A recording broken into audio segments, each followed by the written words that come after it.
Hello friends, ಮತ್ತೊಮ್ಮೆ ಸ್ವಾಗತ. ಅಲ್ಲಿಡೀಗ ನಾವು ಬಂದು ಬೆಟ್ಟದ ಕೆಳಗಡೆ ಬಂದಿದ್ದೀವಿ. ಇಲ್ಲಿ ಒಂದು ಚಿಕ್ಕದ ಒಂದು ದೇವಸ್ಥಾನ ಒಂದಿದೆ.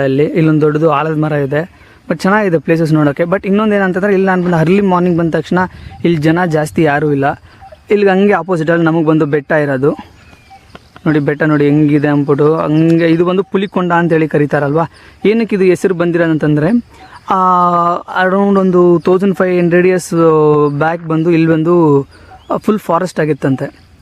ಈ ಫಾರೆಸ್ಟಲ್ಲಿ ಬಂದು ಈ ಟೈಗರ್ ಇರುತ್ತಲ್ಲ, ಅದು ಜಾಸ್ತಿ ಇತ್ತಂತೆ. ಇಲ್ಲಿ ಬಂದು ಆ ಬೆಟ್ಟದ ಹಿಂದ್ಗಡೆ ಹೋದರೆ ನಿಮಗೆ ಫುಲ್ ಫಾರೆಸ್ಟು, ಅಷ್ಟು ಟೈಗರ್ ಇರುತ್ತಂತೆ. ಈಗ ಅದು ಬಂದು ಬರ್ತಾ ಏನಾಯ್ತು ಅಂದರೆ, ಟೈಗರ್ ಎಲ್ಲ ಸ್ವಲ್ಪ ಕಡಿಮೆ ಆಗಿ ಇಲ್ಲಿ ಸ್ವಲ್ಪ ಜನ ಬಂದು ಇರೋಕ್ಕೆ ಸ್ಟಾರ್ಟ್ ಮಾಡಿದ್ಮೇಲೆ ಅದೆಲ್ಲ ಸ್ವಲ್ಪ ತೊಂದರೆ ಆಗಿ ಇದಾಗಿ ಹೋಗಿದೆ ಅಂತೇಳಿ ಹೇಳಿದ್ರು. ಬಟ್ ಅಲ್ಲಿ ಮೇಲ್ಗಡೆ ಬಂದು ಶಿವಂದು ದೇವಸ್ಥಾನ ಇದೆ. ಮತ್ತು ಈ ಕಡೆ ಕಾರ್ನರಲ್ಲಿ ಒಂದು ದೊಡ್ಡ ಕೊಗೆ ಒಂಥರ ಚಿಕ್ಕದಾಗಿ ಕಾಣುತ್ತಲ್ವ ನಿಮಗೆ, ಅದೊಂಚೂರು ಹೊಡೆದೋಗಿರೋ ಥರ.